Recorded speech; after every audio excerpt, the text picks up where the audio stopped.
Welcome to Entrepreneurs, Executives, and Eccentrics, a podcast dedicated to the stories, strategies, and secrets of remarkable individuals. Join us as we engage in enlightening conversations with intriguing entrepreneurs, accomplished executives, and fascinating eccentrics, exploring their journeys, triumphs, and unconventional wisdom that has shaped their success. Communications as a function is growing and definitely has a seat at the table. I think it covers so much. It's so broad now. I mean, there's executive communications, corporate communications, internal communications. Get ready to meet Brooke Kruger, the dynamic founder of KC Partners, a search firm that connects top-tier communications talent with high-growth companies. With over 18 years of experience and a background in politics, public affairs, and PR, Brooke has mastered the art of placing communications leaders like chief communications officers and head of corporate communications at companies ready to scale. She's built KC Partners into a trusted resource for companies seeking not just candidates, but true leaders who can help shape the brand's story and vision. Hello, Brooke. Tell me who you are and what you do. Hi there. Great to be here. I am Brooke Kruger, and I'm the founder of KC Partners. We are a communications search firm that places top-level communications talent with corporations, startups, VC firms, and PR agencies. So tell me exactly what a communication, because it would be the chief communications officer. What would be the title itself? Absolutely. We place chief communications officers, head of comms, head of corporate communications, head of internal communications, and the communications roles that support those leaders. So we were talking earlier, and I kind of get the feeling that there's this kind of level that maybe you're in your first round, right? And typically you're like, okay, well, let's just go take that $300,000 and give it to a PR firm, right? Because you don't have the bandwidth to hire the right person or whatever to actually really kind of think about those long-term strategies. The PR firm does it. Then there's a level of typically, I'm going to, like you maybe alluded to earlier when we were talking earlier, a Series B round where there is enough money to actually find someone who knows exactly what that strategy should be. That way you're not ceding it to a PR firm. Right? Can you kind of talk about how that may or may not go? I guess Absolutely. Going from PR firm to communications person. Absolutely. I would say one of our sweet spots is working with pre to post IPO high growth companies. And usually our clients come to us when they're Series B, Series C. That's when they're ready to hire that first head of comms. And they want someone who can build a comms function and put it together, but also run it. And before that, a lot of seed and Series A companies work with PR agencies, and the crossover I see usually happens with Series B, Series C. Okay, yeah. So we now need to own, right? What we need to own the filter of what it is, what we communicate with the world. It sounds like that kind of means more serious, I guess, when there's more money involved, more people involved, right? So tell me, how did you get here exactly? At what point, how long ago has your organization been around? So I started KC Partners 15 years ago. I started my career in DC. I worked in politics, public affairs on the Hill for a couple years. And then I moved to San Francisco in 99 and worked on the PR agency side for 6 years.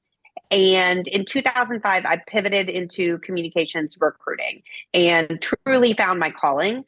I loved parts of the PR agency job. I loved new business. I loved client service, and I loved media relations and getting results. But those were the things that were bringing me joy in my day. But as I looked at my managers and my bosses, I looked at their jobs and I thought, I don't want to do their jobs. I just want to get results and connect with people. And so I landed in recruiting and really found my calling, and then started my own firm in 2009, which is KC Partners. Yeah, I mean, I'm looking at your website: StubHub, Visa, Nextdoor, DocuSign, Stripe, Slack. The who's who in San Fran by far, right? It's just, I just find it interesting that you're like, I'm doing this for other people. I'm just unhappy because of the management above me who are kind of may or may not be making you just want to do what you do and not have to kind of play the politics. Yeah. And it sounds like you're just going to break out of that. Yeah, I mean, the thing is, I loved all my bosses and all my managers, and I loved the people on the PR agency side, and that's what was keeping me there. But I realized I didn't love the craft of doing PR. And so I feel really lucky that I was able to land in recruiting and still get to work with all these amazing people who are still my candidates and clients to this day, but get to do what I like to do, which at the end of the day, I love connecting people. I like finding out what motivates them and trying to find them the right opportunity that's going to make them happy. Right, because it turns out it's not something, because I would imagine some of the people you're placing you've known for years, right? It's not like you're putting For an ad out. years. Yeah, it's not like, oh well, let's go put an ad out on whatever on No, and you go, yeah, here's we don't 300 do resumes to go see any what sticks, right? totally. No, we do not put any ads out. Everybody we reach out to is, we're reaching out to each person individually. And I think that's why our clients come to us, because we know the market so well and we are, connected to the best candidates in the industry. Yeah, I will say that your number of LinkedIn followers is jarring. Like typically you say like, oh, there's 1,000 here, 800 there, 1,200 here. It's very rare that you see that 10, 15,000 kind of followers. And then you start drilling in, you're like, they're all within your market, right? Like you've kind of They're all within cultivated. my market. Yeah, Yes. well, you've cultivated Mostly. correctly. The real reason LinkedIn was made is kind of how you're using it, as opposed to being a spam tool, which is what it's being used for No, nowadays. Right. 100%. I live on LinkedIn. I love LinkedIn. I live on LinkedIn. I've gone to LinkedIn and did focus groups for them. I was an early adopter, and I mean, there's not a day I'm not on LinkedIn. And I think, it's changed and grown over the years, but at the end of the day, it serves its purpose to connect people. And, one of the things that I think has been so interesting and great is we are 2 years into a down market. And the beginning of 2023, no one was posting anything on LinkedIn about new jobs. It was all about layoffs and, no joy. And that has quickly shifted. If you look on LinkedIn every Monday, at least in our industry, people are getting new jobs and there's movement starting again, which is great. Yeah, and I almost feel like you're like Silicon Valley or let's say San Fran or that kind of that. Let's just call 500 miles in every direction, right around from where you're at right now. I feel like when you guys catch a cold, like the whole country kind of, that's like the beginning, the canary in the coal mine. When when I don't know, when Visa stops hiring, it's probably gonna hit everybody else soon enough, right? It's like for sure. up there first, for sure. We're 2 years into this downturn, and that's exactly what happened, but it's really starting to pick up again, which is great. And okay, so how big is my company? So I have right now, I have myself and I have 4 recruiters. We've all worked in the communications and marketing industry before. Anybody who is hired at Casey Partners needs to have worked in the industry, and I can train them on recruiting because our clients, again, hire us for our industry expertise. It's just because I've been in IT for 25, 30 years, right? So I've dealt with the technical recruiters, but which I know, and I understand you are not the same. You are not the same in any way, shape, or form. And here's the difference. A technical recruiter would call me, wouldn't know the difference between Java and JavaScript, right? But the person that was doing the hiring had no idea what the technology they were hiring for. You are that rare bird where you would understand the industry so darn well. You are the expert, right? You are hiring. You literally could step on that person's spot and do it for them because you have this much experience for the very thing you're hiring for. Can you kind of speak to that just a little bit? Because there's a lot of recruiting firms that literally are just like, okay, well, we found a kid who's 27 out of college. You'll be your recruiter today, right? There's no chance they're ever going to find someone awesome. It's not going to happen. Or maybe it'll resume blast of some sort. Can you kind of talk to that a little bit? Absolutely. I think that is truly what sets Casey Partners apart is we do have communications industry experience, and our clients do come to us because when they tell us a search, we can immediately look and say, oh, we filled a similar position at this company, or we know people who did that, or this person would work well with those, companies. And having the industry expertise allows us to quickly place candidates in the right roles. I am all about quality versus quantity, but when we get a new search, we have candidates within 3 to 5 days to our clients. So then we can quickly calibrate, are these the right profiles? And so having the industry expertise, I can't imagine doing the role without it. And that's why I have stayed laser focused in communications in the marketing communications function. I've had people say, oh, we have a technical recruiter or technical search. Do you know this? Do you know this? I stay out of those lanes because we operate in our lane very well. And, that's what we want to do. And that's how we're successful. Yeah, it's like I said, you're not like everybody else. You're just not. You're not. You're just I hope not. I know, but the difference is, I think that there was always this imagination when someone was calling a recruiter, not you, a recruiter. They were somehow thinking that recruiter was going to then hang up the phone and then call people they already know. And you're actually doing that. You're actually. That's the difference. They're actually paying for expertise of your network. as opposed to, well, let me just go spam this on LinkedIn and go see if I can get some resumes. You're not doing that at all. Yes, we do not do that at all.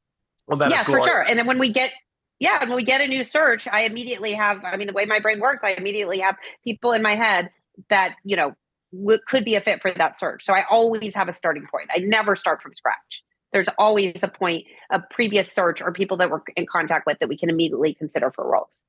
And by the way, that's valuable. I'm just that your network of people, that's what makes you valuable. Your understanding, that's what makes you valuable. So you're one of the first recruiters I guess I've met in my entire life where I was like, oh my God, she could actually step in and do the actual work if she had to. But so where do you see, how do you see this kind of business growing? Because I mean, are there, this isn't exactly a role, or do you think maybe to the contrary, is this role expanding? Are there more of these communications officers out there or less, or just it's not a role that I see all the time? So communications, I truly believe the communications function has a seat at the table. Most companies are now putting the CCO role, which is a chief communications officer, reporting into the CEO. Traditionally, and when I was on the PR agency, it always reported into marketing. It was always under the CMO. And that is no longer a given. And I think most communications candidates would prefer to work under the CEO and then partner with marketing.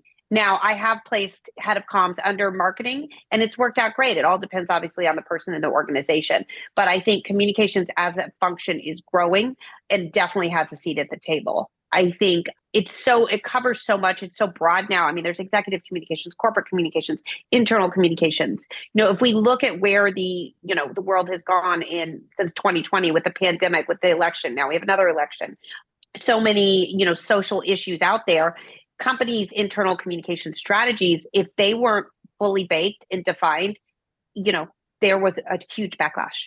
So there was it's what I think of it as a strategy for, because if everything is social media, if the world is this kind of, well, what does this company think or whatever, unless it's done through the kind of filter of a strategist who understands to kind of meet the goals of the CEO. Well, how do you want this to look? Right? How do you want this? Yes. How do you want to be known for this? And to have not done by someone who's been thinking about this type of way of communicating for 10, 15 years, I don't think it's going to work out for them. I mean, what are your thoughts on that kind of as a role? Yeah, I mean, I think communications is critical. And if you're building your company and you're telling your story, if you don't have someone helping with it, it's going to be set up. You're not going to be set up for success. Excellent. Brooke, like I said, I haven't met anybody quite like you in a very long time. I actually own a recruiting company for years, software though. And I've been programming computers for 30 years. So I was capable of actually telling you what good and bad looked like because I was an actual software developer, right? And it kind of the world just kind of got disgusting because anybody with a computer became a recruiter one day in my industry and in technology. Mm-hmm. It just got very hard to kind of show the difference between good and bad because they were just going to post the resume anywhere, everywhere, anywhere. I know. And it just got very difficult to kind of make a living in that kind of industry. So how do you see, like, particularly your company, and are you going to keep growing? Are you kind of happy where you're at? What do you see your organization doing in the next couple of years? Or you're just kind of happy where you're at right now in terms of service and such? I mean, I feel so grateful because I get to work with the best candidates and clients in the world. And so as we scale the business, we want to be able to keep, servicing the clients we want to service. We only take on searches we think we can fill. And so the communications function broadens, that's how we'll grow. We do have a focused marketing recruiter. We have 3 focused communications recruiters plus me. But so are we going to add more people? I mean, potentially, if they're the right people. It just we want to service our clients, the best way we can. So my idea is not to scale so big, and I am truly involved in every search and very hands-on. And so, I like to, at the end of the day, like what makes me happy and brings me joy is placing candidates in great roles and working with clients. Like that's where I get my energy from. So I want to keep doing this versus, managing 100 people. That's not, on my vision board. Brooke, it was absolutely rad meeting you. If anybody's looking for anything communications officer, anybody looking for someone to in that type of role, please think of Brooke first. Brooke, it was lovely meeting you, and we'll talk soon. Okay, thank you.